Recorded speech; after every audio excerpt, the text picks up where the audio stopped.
ጌታ ተፈጥሮለት እንደዚህ ጠንከር ብሎ እንዲቆይ ያደረገው ማን ነው ከተባለ ከየትም አይደለም። አንድ ቀኝ የውስጥ አርበኛ የሚባል አደረጃጀት አለ። ቀኝ የውስጥ አርበኛ የሚባለው አደረጃጀት ማለት በመንግስት መዋቅር ውስጥ ሆኖ መረጃ በመስጠት ሎጂስቲክ በማቀበል ክፍፍል በመፍጠር መንግስትን የሚያዳክም አካል የመንግስት ሰራተኛ በወረዳ በዞን በብዛት ዞንና ወረዳ ላይ ነው የሚታየው። እኔም ማቆም እንዴት ከተባለ ደጋፊው ማን ነው ከተባለ ምንም መሸፋፈን አያስፈልገውም። እኔ የኦርቶዶክስ ሃይማኖት ተከታይ ነኝ። እኔ እንስሳ አባት አለኝ። የሃይማኖት አባቴን አከብራለሁ። የመጀመሪያው ደጋፊ የሃይማኖት አባት ነው።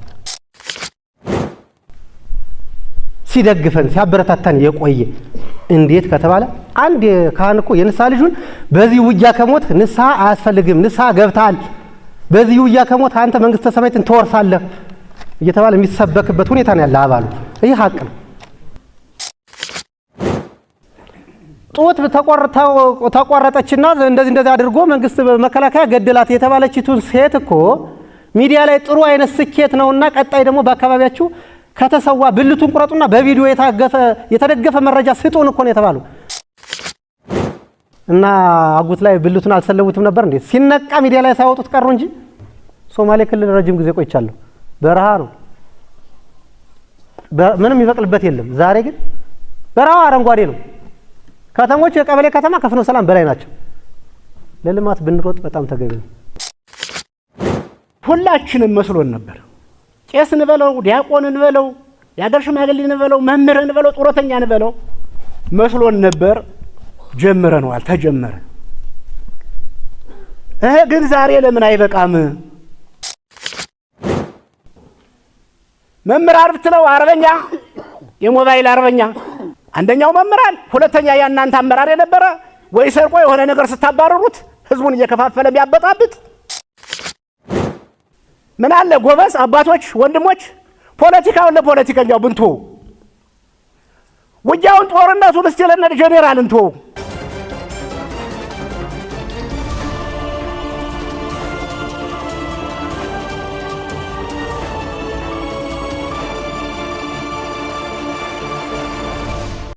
ጤና ይስጥልን የተከበራችሁ አድማጭ ተመልካቾቻችን እንደምን አላችሁ? የተለያዩ ቪዲዮዎችን እንዲሁም ፖለቲካ ነክ መረጃዎች ይዘን መጥተናል። እነሱ ላይ ሪያክት እናደርጋለን። እናንተ ኮሜንት እና ሰብስክራይብ ማድረግ እንዳትረሱ። እስኪ ወደ መጀመሪያው ቪዲዮ እንውሰዳችሁ። በርካታ ፕሮፓጋንዳዎች እየተላለፉ ነው፣ እየተሰራጩ ነው። እንስማ እስኪ። ተፈጥሮለት እንደዚህ ጠንከር ብሎ እንዲቆይ ያደረገው ማን ነው ከተባለ ከየትም አይደለም። አንድ ቀኝ የውስጥ አርበኛ የሚባል አደረጃጀት አለ። ቀኝ የውስጥ አርበኛ የሚባለው አደረጃጀት ማለት በመንግስት መዋቅር ውስጥ ሆኖ መረጃ በመስጠት ሎጂስቲክ በማቀበል ክፍፍል በመፍጠር መንግስትን የሚያዳክም አካል የመንግስት ሰራተኛ በወረዳ በዞን በብዛት ዞንና ወረዳ ላይ ነው የሚታየው። እኔም ማውቀው ማለት ነው። ተመልካቾቻችን ይህ ግለሰብ እንግዲህ ይሄ ቪዲዮ ምናምን የተቀረጸው ምዕራብ ጎጃም ፍኖተ ሰላም ከተማ ነው። የብልጽግናው መንግስት የከተማውን ማህበረሰብ ሰብስቦ የከተማው ማህበረሰብ ማለት አይቻልም ለብልጽግናው የሚደግፍ የካድሬ ዘመዶች ምናምን ተሰባስበው ያደረጉት ውይይት ነው። ይሄ ደግሞ አሁን የሚያወራው አሁን የሰማችሁት ደግሞ ያረጋል አያና የሚባል ነው። ከዚህ በፊት የፋኖ አመራር ነኝ ብሎ ለብልጽግናው እጅ የሰጠ ነው። ግን ሪያሊቲው ምንድነው? ይሄ ግለሰብ ፋኖ እንዳልሆነና ፋኖ ሊሰልል የገባ የብልጽግና ተላላኪ እንደሆነ ነው ሲነገር የቆየው። እና ከ3 ቀን በፊት ፍኖተ ሰላም ስብሰባ ላይ መጥቶ የፋኖን እንትን ሲያራክስ ነበር። በነገራችን ላይ ይሄ ግለሰብ የፋኖን ጥንካሬ ፋኖ ምን ያህል ጠንካራ እንደሆነ ሁሉ ነው በደንብ ለብልጽግና አመራሮች ለጀነራሎች ምናምን ይነገራቸው። መንግስት ሰራተኛው ነው ቀኝ የሚባል አለ። መንግስት ሰራተኛው ውስጥ የተሰገሰገ ለፋኖ የሚደግፍ አለ እያለ ነው። አሪፍ ነው። ፋኖን የሚደግፍ ከሆነ የመንግስት ሰራተኛው ብልጽግናው ተበላ ማለት ነው። ምንድነው አሁን የፕሮፓጋንዳ አይደለም እኮ። ስለዚህ ህዝብ ይጠላዋል ብልጽግናው ፋኖን የሚደግፍ ማለት ነው። የመንግስት ሰራተኛው ቀኝ የሚባል አለ። በቃ ሚስጥር አውጥተህ ሙተህ ነግረው በሙሉ አማራ ክልል ያለ የመንግስት ሰራተኛ ፋኖን የሚደግፍ ግልጽ እኮ ነው። ያውቁታል እኮ ጀነራሎች። አብይ አህመድም ያውቀዋል እኮ። የኢትዮጵያ ህዝብ በሙሉ ሙልጭ አድርጎ እንደጠላው እኮ አብይ አህመድ ያውቃል እኮ። ያንተ ስትናገር አልተናገር አትበላ፣ ዝም ብለህ ልቅስ፣ ሞኝ አትሁን። የዋህ ሰዎች ቪዲዮ ላይ የቴሌቪዥን መስኮት ላይ የመጣችሁ አትበሉ። አንገታችሁን ደፍታችሁ ሌላ ስራ ብትሰሩ ነው የሚሻላችሁ። ትበላላችሁ። በነገራችን ላይ ይሄ ልጅ በፋኖ ተመቷል፣ የቆሰለ እንደሆነ ነው የሚነገረው። አሁን በፋኖ ኃይሎች እየተፈለገ ያለ በከፍተኛ ሁኔታ እየተፈለገ ያለ የብልጽግናው መንግስት ግን ጥበቃ ሊያደርግለት አልቻለም። እየተሽለከለከ ምናምን ነው እየኖረ ያለው ግለሰብ፣ ሲዘርፍ ምናምን የሚያደርግ ግለሰብ ነው። ከተገኘ ይመታል። እስኪ እንስማው። ለማንኛውም ተጨማሪ እስካሁን ክልልና ፌደራል ላይ የማውቀው ነገር የለም እና ምን ለማለት ፈልጌ ነው፣ ይሄ ማህበረሰብ እኔ ስብሰባ እንዳለ አላወኩም፣ የህዝብ መድረክ እንዳለ እኔ አላወኩም። ትናንትና ነው ያወኩት።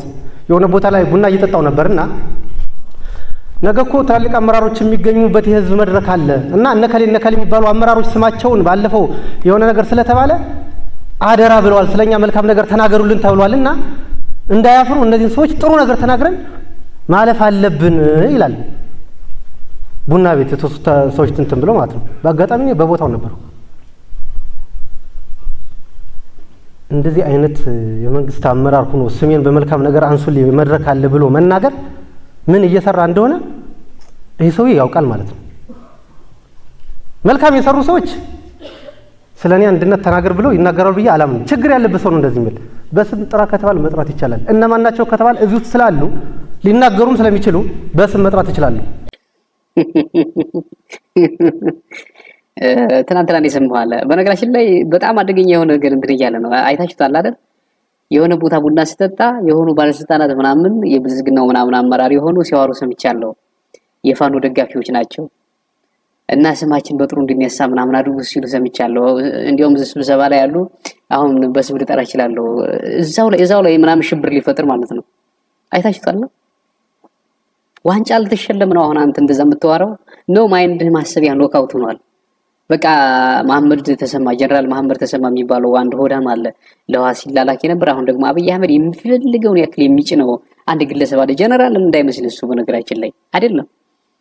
ምን ሽብር ልትፈጥር ነው? እዛው ስብሰባ ላይ እዛው ተኩስ ምናምን እንዲፈጠር ፈልገህ ነው? በነገራችን ላይ ተስፋ የቆረጡ ሰዎች እንደዚህ ነው የሚያደርጉት። ተስፋ ቆርጧል። የትም እንደማይኖር የትም ይሄ የአማራ ማህበረሰብ ምናምን የትም እንደማያስኖረው ያውቃል። ተስፋ ቆርጧል። ምን እንደሆነ አይታወቅም። በነገራችን ላይ የክልሉ ተወላጅ አይደለም እየተባለ ነው።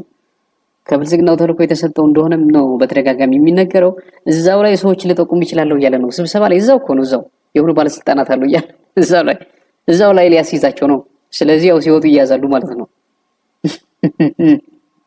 አይ ድራማ አልሰማ ብለህ በደንብ እንድትዘጋጅተህ እንድትመጣ ምናምን ተደውሎ ተነግሮ ምናምን ነው። መሐመድ ተሰማ በደንብ ነግሮ አሳይመንት ሰጥቶ ለሳምንት ተዘጋጅተህበት ምናምን ጽፈህ መጠህ ምናምን ድራማ እንድትሰራ በደንብ እንድትተውን አድርጎ ነው። አይ ሀበሻ አፍሪካ በቃ እንደዚህ ነው ማለት የምንቀጥለው። በቃ እርስ በራሳችን እየተጠላላን እንደዚህ በሴራ ነው ማለት የምንቀጥለው። እንደ ሀገር ይህ ጽንፈኛ ከራሴ ጀምሮ የነበርኩበት ነው። እንደ ሀገር ኢትዮጵያን ለማዋረድ ቃል ተቀብሎ አሁን ባለው ሁኔታ ግን ሀገር ማዋረድ ባይችልም ክልላችን ያዋረደበት ሁኔታ ተፈጥሯል። የሚታይ ሀቅ ነው። ቡና ቤት እየገባሽ ምናምን ሰልልኝ በቃ ቡና ቤት ምናምን በየምግብ ቤቱ ምናምን እየዞረ ይኸው እየሰለለ እንግዲህ ጠቁሞ ምናምን ሊያስገድላቸው ነው። እንግዲህ ተገለው ከሆነ የታስረው ከሆነ ነገሩን እስኪ ይሄ ልጅ ከዚህ በኋላ ፊቱ ይታወቃል ማን እንደሆነ። የትም ቦታ መንቀሳቀስ አትችልም ከዚህ በኋላ። ለምን የፈለገው ጥበቃ አይደረደርልም። እዚች ኢትዮጵያ ውስጥ ምናምን መንቀሳቀስ አትችልም። አለቀ። ፊትህን ማሳየት የዋህነ በጣም ምስኪን ተበላ በቃ አለቀልህ። ከዚህ በኋላ እዛው ልታፋጅ እዛው የሚገርም ነው። ሰምታችኋል አይደል? ማንን ነው አሁን ያዋረደው? የአማራን ህዝብን ያዋረደ ፋኖ እኮ የአማራ ኩራት እንደሆነ ነው በተደጋጋሚ የሚነገረው። እንዳየነውም ነው በአጣይና በሸዋሮቢት ምናምን እንደዛ ሲቃጠሉ የነበሩ ቤቶች አሁን ቆመዋል። ጨንቆታል ብልጽግናው። የት አባቱ ይሄድ? የለም መንቀሳቀስ የለም እኮ ጎጃም ጎንደር ዝም ብሎ መተኮስ የለም። አጅሬ ያለው የፋኖ ወንድሮች አንድ እርምጃ ካለበት ከምሽግ መራመድ አይችልም። በስማም ኩክኒውን ነው የሚለው። ኩክኒውን ምንድነው አማራ ነው ያዋረደው?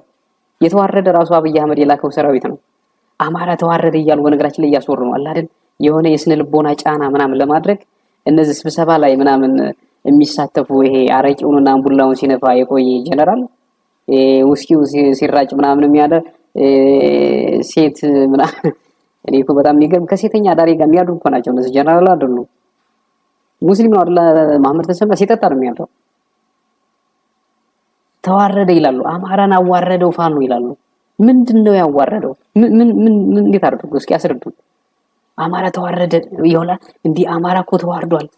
በማን የተዋረደው? የተዋረደ በነገራችን ላይ እነሱ ውርደት ገልብጠው ነው በነገራችን እነሱ ላይ የሆነው ነው የሚነግሩን። እነሱ የሆኑትን ነው የሚነግሩን። ይለጥፋሉ ፋኖ ላይ የተዋረደ የአብይ አህመድ ሰራዊትና ራሱ አብይ አህመድ ነው። በ3 ቀን ያልቃል ብሎ የላከው ሰራዊት የለም አልወጣም፣ እየሰመጠ ቀረ። አሁንም እያሰለጠነ ነው። ብላቴ ምናምን ያሰለጠኑት ብሎ ትናንትና ፖስት አድርጓል። ለምንድነው ፖስት የሚያደርገው? ለምንድነው አሁንም የሚያስገባው? የኦሮሚያ ወጣት የደቡብን ምናምን እያባበለ ልማት የገጠር ምናምን ከተማ ለመሰረት ነው ኮሪደር ልማት እያለ በርካታ የሃዲያና የከምባታ እንዲሁም ሌሎች ምናምን የደቡብ ልጆችን እንትን ነው ለማገዶ እየተጠቀመ ነው። እስካሁን እየተጠቀመ ነው። ከኛ ጋር እኮ ዋሸራና ጉት ላይ ሪፎርም ሲሰራ አብሮ የነበረ አንድ አባት በጣም ከሚያሳዝነው ማለት ነው አይዟችሁ በርቱ እያለ ሳፖርት የሚያደርግ የነበረው አባት እኔ ባለፈው እዚች ጋር በር ላይ ቁም ያለውና ወደ ውስጥ እየገባ ነው።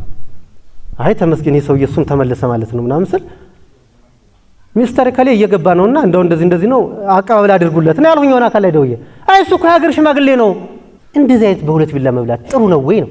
እየሞተ ያለው ማን ነው? ከእንደዚህ ነገር ካልወጣን ምዕራብ ጎጃም ሰላም ይሆናል። ሰላምማ መሆን ይሆናል፣ በግዱ ይሆናል። ግን ሰው ሳይሞት ሰላም ማድረግ እየቻልን ለምን? በነገራችን ላይ ይሄ ልጅ ዋና ታርጌቱ ተዘጋጅቶ የመጣው ህዝብን ከህዝብ ራሱ እንዳይተማመን ለማድረግ ነው። በቃ ይሄን መከረኛ ህዝብ እርስ በራሱ ዘው ጎረቤት ከጎረቤት ምናምን እንዲታኮስ ለማድረግ ነው። እንትኑ አይታችኋል። አሁን ደግሞ የተናገረውን የአንድ የሀገር ሽማግሌ የተባለን ግለሰብ በሁለት ቢላ እየበላ እንደሆነ ለማጋለጥ ጥረት እያደረገ ነው። እዛው ስብሰባው ላይ ያለን ግለሰብ ነው። አይታችኋል አይደል? ይሄ ልጅ በነገራችን ላይ አደገኛ የሆነ የእርስ በርስ እዛው ህዝቡ እርስ በርስ ምናምን እንዲጨፋጨፍ እርስ በርሱ እንዳይተማመን ለማድረግ በጣም ተዘጋጅቶ ነው የመጣ። በደንብ አሳይመንት ተሰጥቶታል። ይኸው በሁለት ቢላ የሚበላ የሀገር ሽማግሌ ያለ እዚህ ጋር ስም መጥራት እችላለሁ አይነት ነው። ሰምታችሁታል። ይሄን ግለሰብ የት ነው የተወለደ? ትውልዱ የት ነው? ቤተሰቦቹ የት ናቸው? አብዛኛው ጊዜ ቆይ አሁን ሲቀጥል ደግሞ ያወራል። በርካታ ክልሎች ላይ ኖር ያለው ነው ያለው። ከትግራይና ከጋምቤላ ውጭ የሚለው ንግግር አለ። እሱና ያለን እና ይሄ ግለሰብ ምንድነው ጎጃም ምድር የተፈጠረ ነው። ግን ይሄ ግለሰብ አሉ ዘመዶቹ አሉ። እስኪ ባክግራውንዱ በደንብ አጥሩ እስኪ። ፋኖ ምንድነው? ወይ ተውቱ ውጊያውን ወይ የሆነ ነገር ስሩ። ምንድነው? ጠፍታችኋል። ከጠፋችሁም ነገሩን የት ናችሁ? ይሄን ግለሰብ ተብሎ ሚዲያ የለም። ሚዲያ አለ እኮ በርካታ ሚዲያ አለ ነው። እንዴት ነው አልገባንም። የዝን ሰውዬ ፕሮፋይል ምን እንዳደረገ ለምንድነው የማታሰጡት? አውጥታችሁ የት ነው የተወለደ፣ የት ነው ያደገ፣ የት ነው የተማረ እንዳል ፕሮፋይሉን ለምን አታመጡት? ይሄም በእርግጠኛነት ኖርማል የሆነ እንትን እንደሌለው ይታወቃል። በቃ ዘራፊ ወይ ቀማኛ ምናምን ነገር ነው የሚሆነው። በጣም ተላላኪ አቅመቢስ ምናምን እንደሆነ ይታወቃል። በፊትም በኢህአዴግ ጊዜ የሚሰራ እንደሆነ ክልሉን የሚያስበላ የአማራ ወጣቶችን ሲያሳስር የነበረ አይነት ነገር ነው። ይሄው ቡናና ምግብ ቤት ምናምን እየሰለለ አሁን እዛ ፍኖተ ሰላም ምናምን አካባቢ በጥበቃ እየተደረገለት እያስመታ ነው። የት ናችሁ ፋኖ የምትባሉ ግለሰቦች? እስኪ እንስማው ነው። ጡት ተቆረጠችና እንደዚህ አድርጎ መንግስት መከላከያ ገደላት የተባለችቱን ሴት እኮ ሚዲያ ላይ ጥሩ አይነት ስኬት ነውና ቀጣይ ደግሞ በአካባቢያችሁ ከተሰዋ ብልቱን ቁረጡና በቪዲዮ የተደገፈ መረጃ ስጡን እኮ ነው የተባሉ እና አጉት ላይ ብልቱን አልሰለውትም ነበር እንዴ? ሲነቃ ሚዲያ ላይ ሳይወጡት ቀሩ እንጂ በቃ አይታችሁታል አይደል? እያንዳንዷን ነገር አሁን ባለፈው አንድ የፋኖ አባል የሆነች ጡቷ ተቆርጧል ተብሎ ሲሰራጭ ነበር አይደል? የፋኖ እንትኖች ይሄ ፋኖ የሚደግፉ ሚዲያዎች ምናምን ያራግቡት ነበር። ይሄኛውንም ፋኖ ሆን ብሎ አውቆ ጡት ቆርጦ ምናምን እንትን እንዳደረገ ምናምን እዛ ጋር ለመመስከር ጥረት እያደረገ ነው። ፋኖ በነገራችን ላይ እንደዛ አልነበረም እኮ ቀናትም አይፈጅበትም ነበር። አሁን ይሄ ልጅ ፍኖተ ሰላም አካባቢ ምናምን እንደዚህ ምናምን ተሸፋፍኖ ነው መቼም እርግጠኛ ነኝ ዘና ብሎ ምናምን ቡና ምናምን አይጠጣም። የሆነ ፑል ቤት አታየው መቼም ሰላይ ነው። ሰላይ አድርገውት እንደሆነ ማወቅ አለባቸው።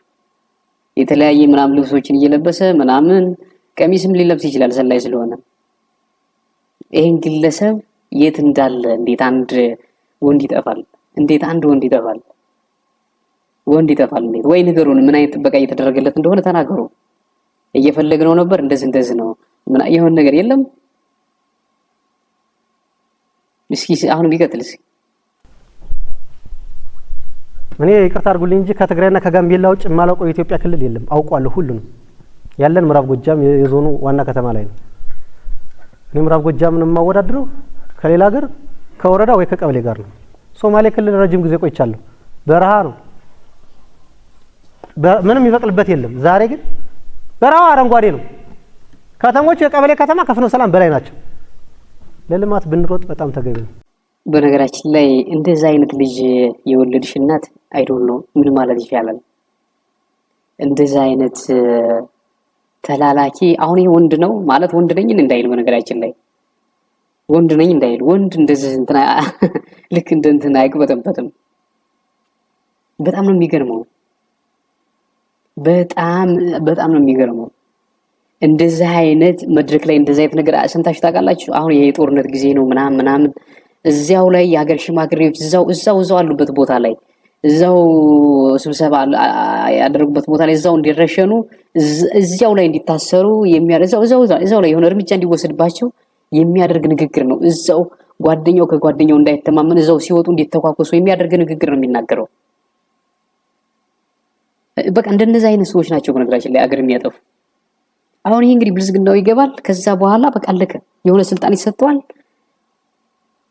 ክልሉን ዱቄት ያደርጋል። ኢሚዲየትሊ እንደነዚህ አይነት አረሞች መስዋዕት ተከፍሎ እንትን መባል አለበት፣ መስተናገድ አለበት፣ መሸኘት አለበት። ወይ ፋኖ ከሌላችሁ ነገሩን የት እንዳላችሁ ተናገሩ። ፍኖተ ሰላም አካባቢ ቡሬ እስከ ደንበጫ እንዲሁም የትም ቦታ ነው የሚንቀሳቀስ። አሁን ይሄ ሰላይ ነው እየቀያየሩ ምናምን በመከላከያ ታጅቦ ምናምን እንደሚሄድ በጣም እንትን የታወቀ ነው ይሄ እንጂ አንዱ ዝም ብሎ ፋኖ ያልሆነ ሲቪል ራሱ ጭንቅላቱን በድንጋይ ብሎ ይደፋዋል። በእርግጠኝነት ማለት ነው። እንግዲህ ስብሰባ ላይ ፍኖተ ሰላም ስብሰባ ላይ እንትን መባል የተፈለገው እዛ አካባቢ ያለው ፋኖ ጠንካራ ስለሆነ ነው። ምክንያቱም ዙሪያውን ቋሪት አለ፣ በዛ ቲሊሊ ምናምን ይሄ አገው ምድር ምናምን ፋኖች አሉ። በጣም አደገኛ የሆኑ ፋኖች። ይሄ ፍኖተ ሰላም የምዕራብ ጎጃም የዞኑ ዋና ከተማ ስለሆነች እዛ ዙሪያ አደገኛ የሆነ ፋኖ አለ። የነዘመን እንትን እዛ አካባቢ ነው ዌቭ የሚያደርገው እና ፕሮፓጋንዳ ለመስራት ነው ጥረት የተደረገው። 30 ጊዜ ፕሮፓጋንዳ ብትሰራ ይሄ የቴክኖሎጂ ዘመን እኮ ነው ብትናገር ማንም አይሰማም። ማንም እንግዲህ ባንዳ አይኖርም አይባልም። ኤቭሪዌር በዘመናትም በታሪክም ባንዳዎች አሉ። አሁን ስብሰባው ላይ የሚያወሩ ሽማግሌዎችም አሉ። ከዚህ በፊት በፋኖ እርምጃ የተወሰደባቸው ቤታቸው የተቃጠለባቸው አሉ። ለምንድነው ቤታቸው የፈረሰ የተቃጠለ? ለብልጽግናው እየተላላኩ እያስመቱ ትግሉን ምናምን እያኮላሹ እርምጃ ተወስዷል። እነዚህ የሚያወሩት ፍኖተ ሰላም ላይ በፋኖ የተገፉ በፋኖ ጥቃት የደረሰባቸው ማን ናቸው በከተማው ተብለው ነው ተመርጠው የመጡ እና ስሜታቸውን በየዋህነት ምናምን እያወሩ ነው። እና እዛ ከተማ ላይ የምትቀመጥ ይመስልሃል? እዚህ እንትን ላይ የወጣው እዚህ የምታወራው ማለት ነው። ይሄ ያረጋል አያና የሚባለው ከዚህ በፊት በርካታ እንትኖችን የሰራ ነው። ለምንድነው በጥንቃቄ የማትራመዱ? ይህ ዝም ብሎ የእንትኖች አንድ የሆነ ሽማግሌ ያለ ሲዋራ እዚህ ጋር እንሰማዋለን። ቆይ እንሰማዋለን። መሪያ ሁላችንም መስሎን ነበር። ቄስ እንበለው፣ ዲያቆን እንበለው፣ የሀገር ሽማግሌ እንበለው፣ መምህር እንበለው፣ ጡረተኛ እንበለው መስሎን ነበር። ጀምረነዋል፣ ተጀመረ። ግን ዛሬ ለምን አይበቃም? ይሄ መድረክ ስንተኛ ጊዜያችን ነው? እንደ ፍኖተ ሰላም ከተማ እንደ ምዕራብ ጎጃም ይሄ መድረክ ስንተኛ መድረካችን ነው? በነገራችን ላይ አንደኛው ቦልድ ሆኖ የወጣው የሰውዬ ንግግር ነው። የሀገር ሽማግሌ ነኝ ነው የሚል በፋኖች ደግሞ በጣም ጥቃት እንደደረሰበት ተናግረዋል። የእህቴ ልጅ እግሩ ተቆርጦ ምናምን ይላል። እግሩ የቆረጡ ደግሞ ፋኖች ናቸው ምናምን እያለ ያወራል። ስንተኛ መድረኬ ነው ይላል። እንግዲህ ለበርካታ ጊዜ በጣም እያስጨነቋቸው እየሰበሰቡ አበል ምናምን ጉርሻ ምናምን ሲሰጧቸው ነበር። ፊቱ አብጧል፣ አይታችሁት ከሆነ በደንብ በልቷል ማለት ነው። ይሄ ሽማግሌ የዋህ ናቸው። አይ ዶንት ኖ የፖለቲካ እንትኑን እንትን አይሉትም፣ አያውቁትም። ፍኖተ ሰላም ከፍኖተ ሰላም አልፎ ሌላ ምናምን ወይም ይሄ ብልጽግናው ምንድነው የሚለው ዲቴሉ ምናምን አያውቁም። አዲስ አበባ ላይ ተደራጅቶ ምን እያደረገ እንደሆነ የአንድ ብሔር የበላይነት ልክ ህወሓት ሲያደርጉት የነበረውን ኮፒ ፔስት አድርጎ የሰገጤ የፋራ አካሄድ ምናምን የሚሄድ መንግስት ነፍጠኛው ሰብረነዋል የሚለው ንግግር እኮ በቂ ነው እኮ በቃ ነገረ እኮ ሰብረናቸዋል ምናምን። ሽመልስ አብዲሳ ባህር ዳር ሄዶ ኮንፊውዝድ እና ኮንፊውዥን ፈጥረን አደናብረናቸው መጣን ዋጋቸውን እንሰጣቸዋለን እያሉ ማስረጃ ምናምን እየተናገርን በቃ አሁን እኛ እንቅልፍ ላይ ነን። በቃ አማራ ከአማራ እየተጠሳጠሰ ነው፣ እርስ በርሱን ማዋጋት ነው በቃ እያሉ በጋድ እየነገሯችሁ እኔ ብርሃኑ ጁላ በቃ ተራው የኛው ነው ምን ታመጣላችሁ? በቃ ተራ ከሆነ ተራ ነው ምን አባታችሁ ታመጣላችሁ? እኛንን የምንገዛ እያለ አምናችሁ ነው ተቀበላችሁ ነው። አሁን እኮ ትግሉ እኮ ፋኖን ይልግዛ ሀገሪቱን ቀጥቅጬ ምናምን ልግዛ አይደለም ያለ ክልሉ የህልውና አደጋ ውስጥ ነው ያለው። ክልሉን ነፃ መውጣት አለበት ነው መጀመሪያ እንደዛ ነው ያለው። አሁን የብልጽግና ሰዎች ሲያወሩ ፋኖ ሌላውን ሳይጨምር ብቻውን ታግሎ የአንድ ክልል ስብስብ እንዴት ኢትዮጵያ ሊገዛ ይችላል ምናምን ነው የሚሉ። መቀላቀል ትችላላችሁ ተብሏል። ግን አሁን ዋና ታርጌቱ ክልሉን ነፃ ማውጣት ነው የሚፈልገው። በቃ አለቀ። ሄዶ ምናምን ሶማሌ ክልል እዋጋለሁ ኦሮሚያ ክልል ወይንም ሌላው ብራዬ ደቡብ ገብቶ ምናምን ፋኖ ሊዋጋላ አይዋጋም። አትዝረጥረጥ። የሌለ ፕሮፓጋንዳ ተሰራጩ። በቃ እንትን ነው የቴክኖሎጂ ዘመን ነው። ኢንተርኔት ብሮድባንድ አለ። ለምትናገሩት አጻፋዊ መልስ እንሰጣለን። አያና የሚባለውን አንድ ሴት ወንድነቱን ያጣ በመከላከያ ምናምን የተደፈረ በነገራችን ላይ እንደዛ ነው። ስሜታዊ ሆኖ ነው ኢሞሽናል ነው ልጁ ሲያወራ። ይሄ ከፋኖ አደገኛ የሆነ እንትን ተመቷል ቂጡን ብለው እንዳባረሩት ኤግዛክትሊ ደግሞ የክልሉ ተወላጅም እንዳልሆነ ይነገራል። ግን በደንብ መጣራት አለበት። ሪያሊቲውን ፕሮፋይሉን ማውጣት አልፈልኩም። ለምን እንደው አይዶን ነው። አሁንም ደጋግመን እናገራለን። የዝም ፕሮፋይል ከሐስከፈ እንፈልጋለን። በርካታ ክልሎች ላይ ስዞር ነበር አለ። ከትግራይ ክልልና ከጋምቤላ ክልል ውጭ ሌላውን አውቀዋለሁ ዙር ያለው ሶማሌ ክልል በርካታ አመት ኑር ያለው ያለ ነው አያና የሚባለው ልጅ። እኔ ያው አሁን ይሄ ሽማግሌ ልክ ታርጌት ተደርጎ የተወሰደው ልክ ቦልድሊ ያወጡት ይሄንን በፍኖተ ሰላም ከተማ በፋኖች የሚፈልግ ሽማግሌ ነው። ይሄ ሌሎች ሽማግሌዎችም አሉ እጃቸውን እያወጡ ፍኖተ ሰላም ከተማ ላይ እዛ ስብሰባ ላይ ማመር ተሰማ ጋበዘው ስብሰባ ላይ ያወጡት ተመርጠው ነው። በፋኖ እየታደኑ ያሉ ከዛ በፊት በደንብ ተገርፈው በደንብ ቂጣቸውን ተገርፈው ዳግም ለብልጽግና ተላላኩና ተብለው እየተላኩ ናቸው። ከዛ ብሶታቸውን መተው ሊናገሩ ማለት ነው ለብልጽግና ስብሰባ ላይ የተናገሩት በሙሉ እንደዛ ናቸው እንጂ ህዝብ አይደሉም። የህዝቡን እንትን የሚወክል አይደለም። እነሱ የህዝቡን ስሜት የሚወክል አይደለም ያወሩት። እንዳትሸወዱ። የራሳቸው ነው ቂጣቸውን የተገረፉ ሽማግሌዎች ናቸው። በነገራችን ላይ እነዚህ ቦልድ የወጡት ፍሮንት ላይ በዚህኛው ቪዲዮ ፍኖተ ሰላም ላይ በተደረገው ስብሰባ የወጡት እነዚህ ሽማግሌዎች በሙሉ አሁን ተፈላጊ ናቸው። በደንብ ተፈላጊ ናቸው። ፍኖተ ሰላም ከተማ ላይ ጎጃም ላይ መኖር አይችሉም። በቃ ከነ ልጅ አትኖርም። በቃ አለቀ። ይህ የትግል ጉዳይ የህልውና ጉዳይ ነው። ስንት ስቃይ ደርሶበታል እኮ ህዝቡ። አሁን ለመጣ እንትን ጉጀሌ ምናምን አግዘ ምናምን ጎጃም ላይ ተቀምጠ የፋኖን ትግል ታራክሳለህ ወይ? እነዚህ ሽማግሌዎች አሁን መታደር አለበት። ለምን ነጭ ሽበት ለምን እንትን አይለም? ቂጡን ገርፎ አንብርክኮ እንትን ማለት ነው መረሸን ነው። ምን አባቱ ያመጣል? ይህ የህልውና ጉዳይ ነው። ምዕራብ ጎጃም ላይ ምን እየተሰራ ነው ያለ? ሰው እኮ ይሞታል እኮ ይገደላል እኮ።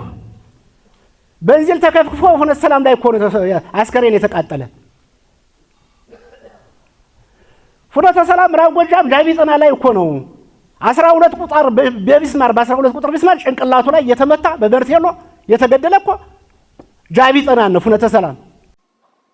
በቃ እንደዚህ ናቸው። አሁን እነዚህ የዋህ ሰዎች አሁን ተበሉ። በቃ ከመናገሩ በፊት 3 4 5 በደንብ አስቦ መምጣት ነበረበት። ምን ነው ማወራ እንደሰማነው ከሆነ በነገራችን ላይ ማውራት ያለባቸውን አጀንዳም ጽፈው እንደሚሰጧቸው ይሄኛውን አጀንዳ ስብሰባ ላይ ተዋራለ ተብለው እንደሚነገሩ መረጃ አለን። ግን ይሄ ሽማግሌ በተደጋጋሚ በፋኖ ማስጠንቀቂያ የተሰጠው እንደሆነ ሌሎችም አሉ ሽማግሌዎች ሽማግሌንን የሚሉ በፍኖተ ሰላም ከተማ ማስጠንቀቂያ የተሰጣቸው ፍኖተ ሰላም ከተማ ላይ ቤት አላቸው። በደንብ ፍርፋሪ የሚለቅሙ ናቸው። ፍርፋሪ ከድሮም ልምድ ያላቸው ካርድ የሚጫወቱ ዘመዶቻቸው ካድሬ የሆኑ ካሬ ናቸው። የፍኖተ ሰላም ከተማ ምናምን የአቅም ግንባታ እንትን ኃላፊ ምናምን የሆኑ ግለሰቦች ናቸው። የውሃና ፍሳሽ ምናምን እነዚህ ባለስልጣን ምናምን ነገር አለው አይደል? ወረድ ያሉ ትንሽ አለፍ ሲል ደግሞ ወደ ብልጽግና ዋና ካሬነት ምናምን የሚቀየሩ እንደነዚህ አይነት ግለሰቦች ናቸው። ሽማግሌ ሲባሉ ዝም ብሎ እንትን የሆኑ እንዳይመስሏቸው እና ጥንቃቄ አድርጉ ስታወሩ። የብልጽግናው መንግስት አማራ ክልል ላይ በርካታ ቦታዎች ላይ ስብሰባ እያደረጉ ነው ብሏል። እዛ ስብሰባ ላይ የምትመጡ ሽማግሌ ነው የምትሉ አረቂ እየጠጣችሁ እየመጣችሁ ዝም ብላችሁ አትበጥረቁ። ምን ነው ማውራት ያለብኝ ብላችሁ ማታ አስቡ። የእንትን ጉዳይ ነው፣ የህልውና ጉዳይ ነው። የሞትና የመኖርና ያለመኖር ጉዳይ ነው። ይሄ በጥንቃቄ አወሩ። ያበጠው የፈንዳ በጥንቃቄ ነው ማውራት ያለባችሁ። ባላንስ የሆነ ነገር አወራ። አንተ ልጅህ ምናምን አማራ ምናምን የህልውና አደጋ ውስጥ ነው ብሎ ሊታገል ሄዶ አባትየው መጥቶ እንደዚህ ያንቋሻል ልጁን። ከየትም የመጣ ምናምን ስለ አማራ ዴንታው ያልሆነ አማራን እያረደ ከኦሮሚያ ክልል እያባረረ እነ ሽመልስ እና አብይ አህመድ ኮሬ ነገኛ የሚባል አደራጅተው ኦርቶዶክስን እያደኑ እየገደሉ ስቲል አይገባችሁም። ደንቁራችኋል። ማሰቢያችሁ ደንቁሯል ወይ? ጀሯቸው ላይ በኤርፎን ለምንድን አትሏቸው? ስንት ሰቆቃ እንደደረሰ ለምንድን ነው በደንብ በዶክመንተሪ ፊልም ተቀርጾ ለምን አይሰጣቸውም? ለትምህርት ለምንድን ነው የሆነ ነገር ቀርጻቸው ለምን አሰጧቸውም? ጀሮ ላይ ወስደ ተከልበት ካልገባው በየቤቱ በፍላሽ በሲዲ ስጧቸው ይስሙት። የአማራ ሰቆቃ በኦሮሚያ ክልል በቤንሻንጉል ጉሙዝ ክልል እንዴት እንደሆነ በደንብ ቀርጻቸው በቪዲዮ በምስል በማስረጃ ስጧቸው እስኪ። እና የብልጽግናው ዓላማ ምን እንደሆነ በደንብ አስረዷቸው። የሚያስረዳቸው ጠፍቶ እኮ ነው አንዳንዴ ወጥተው ምናምን እንትን የሚሉ እዛው የሰፈር ጸብ ምናምን ይመስላቸዋል። እዛው ፋኖ እዚህ ከመናሪያ ሄዶ ጸጉሩን አጎፍሮ ፋኖ ነኝ ይላል አንዱ ሽማግሌ። አቃቸዋለሁ እኮ ምናምን ይላል። ዝም ብሎ የሰፈር ጸብ ምናምን ያደርገዋል። እና ሲያወሩ በጥንቃቄ ማውራት እንዳለባቸው ትሬኒንግ ያስፈልጋል ለማለት ነው። ባይ ባይ።